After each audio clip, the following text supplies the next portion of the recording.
single year because she's in foster care, because her father abused her. And her mother couldn't believe her. She is the child I am for. I am a volunteer child advocate.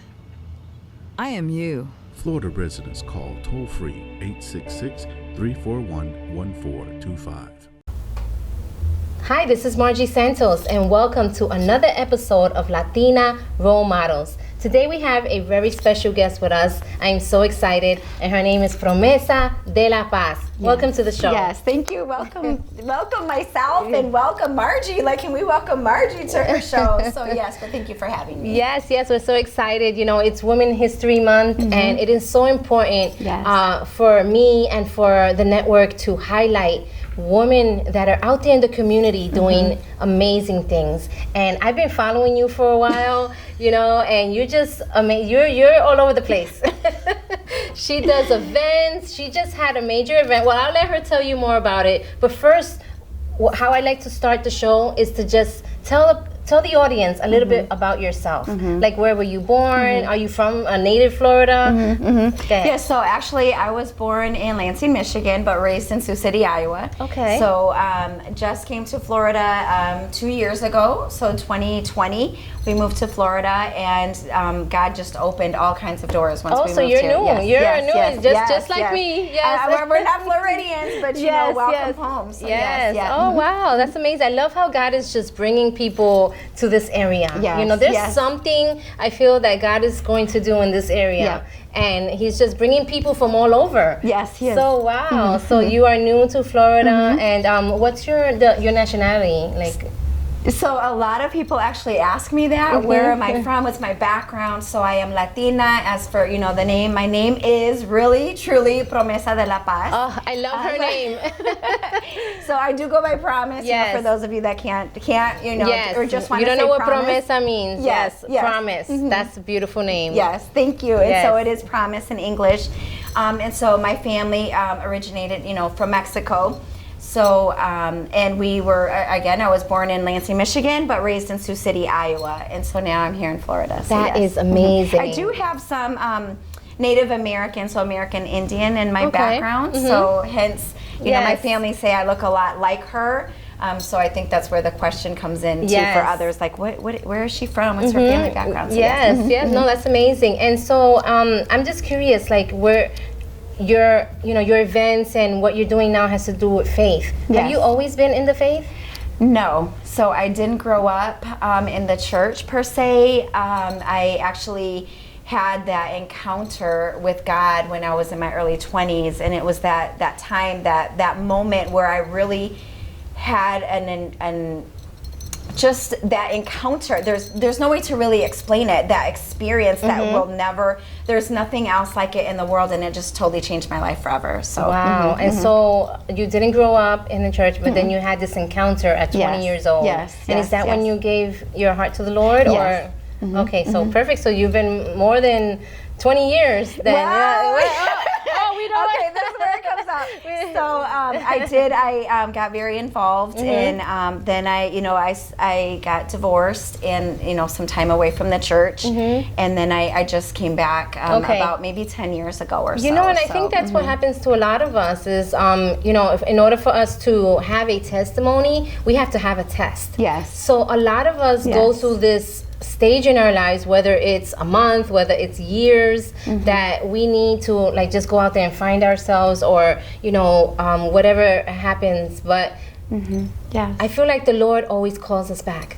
And he so never he lets us go. He never lets us go. Yes, and and even through our trials or what we're going through, he's always trying to pull us back. And he sends people. Yes, right? Is that what happened to you? Yes, he definitely. I was even in a place where you wouldn't think that God would speak to you at, and he did.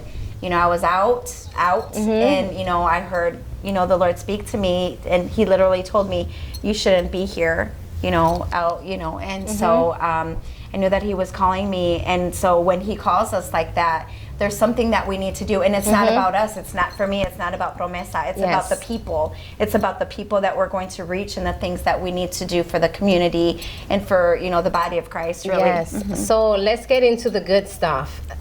Promesa has started a ministry, a Divine Network Connection. Yes. Tell us more about that. Yes. So DNC, Divine Network Connections.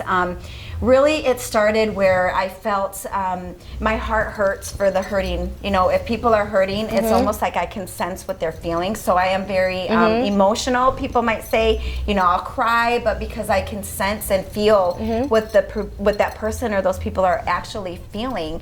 And so my heart started to really go out to children that don't have families, those that are in foster care, the orphans, really. Okay. And so I started to mentor and go into juvenile detention centers and just minister to them through word, obviously the word of God. And let me tell you, that's not something that everyone can do. No. Not everyone can go and minister or even go talk to go to these juvenile centers. Yes. So I really commend you for that. Thank you. Yes. Thank you. So, and then in doing that, I collaborate with other ministries, other organizations, and we really, we take the route of music. So a lot of Christian hip hop, a lot of music that will really reach the youth.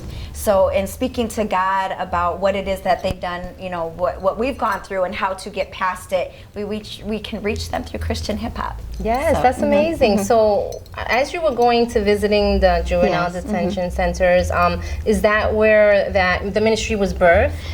Yes. Okay. So I would say before that, 10 years ago, 15 years ago, I was having dreams and I was having visions, but I didn't really see the whole picture of everything. But as as the Lord spoke to me about doing different things and I started to go in to speak to the youth, I realized how the doors were opening to branch out and to connect and network within the community. Okay.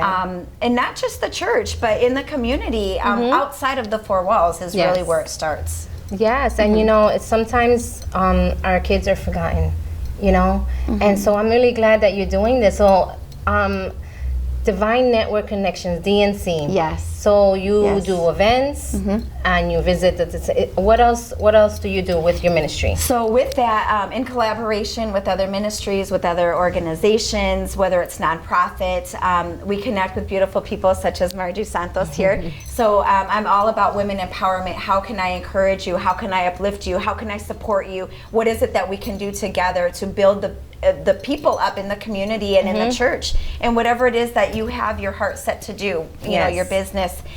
So I'm all about empowerment, encouraging other people. So we are starting to have events. The name of the last one was Women Arise, where Margie actually spoke. My goodness. She is powerful, you guys. So, she shared her testimony, and thank you for that. So that's one of the things. The other thing is being able to do the fellowship and the outreaches for the DNC Incorporation, the organization of that. So moving in that, the mission and the vision to that is to be able to connect the youth once they are released, once they age out of the juvenile justice facilities or the foster care, when they age out, to be able to connect them with people that are entrepreneurs or people who have that's wonderful. Yes. So that's what it's all about. That's where the network comes into it, and that just the divine connection is also when I connect with people in the community or at events, I build that relationship with them, and then I'll know, Margie does this, so the youth that are aging out, I would know to connect them with Margie or with whoever else has a business or has organizations or ministries, and so that's where that comes in. Wow. And then doing that, the vision going forward past that, the mission is to be able to have homes for the children. Oh, that's amazing. So in doing all of this, you're gonna need help from the government. Yes. Have you taken the steps to become a nonprofit? Yes, so we are actually a nonprofit organization. You can look us up on Sunbiz. We have all of that. So everything, the website should be, by the time this plays, it should be up. So it's www.divinenetworkconnections.org. So that would be up and running at that point. It just is so much. That's so wonderful. And when you have things, when you're giving something, when it's so big, we can't do it ourselves. It's because it's not of us, it's from Him. So when we are called to do things like that, and the Lord keeps telling me it takes a village. Yes, it takes a village. We are not an island by ourselves. No. We need a support system. We need a network. Yes. So you're definitely on the right path to what God has called you to do. I really commend you for that. Thank you. Yes. Thank you. So where do you see a divine connection in the next 5 years?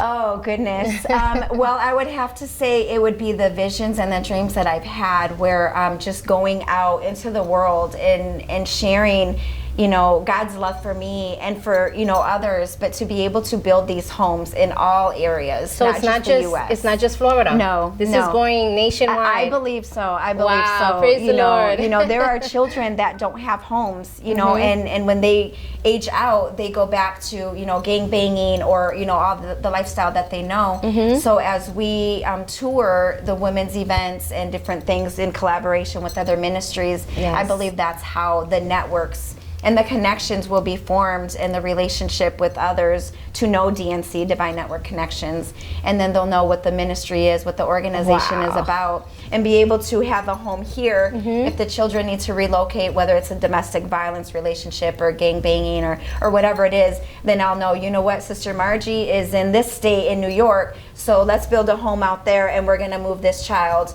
to New York. Amazing. Or we're gonna move, we'll form a relationship with the, you know, organization in California, and let's send these children out there. So that's where that's going. That's amazing. You know, I really, again, I commend you for stepping out in faith to do this, because you need faith in order to do this. Yes. And this is gonna be you're gonna make a big difference in this community. Thank you. And in the nation. So thank you so much for sharing your story, for sharing your network, and for sharing the vision and the ministry, the business that God put in your heart. Yes, thank you are a Latina role model. Amen. Yes, Thank you. so thank you everyone. Thank you everyone for joining the show, and we will see you on the next show. Yes.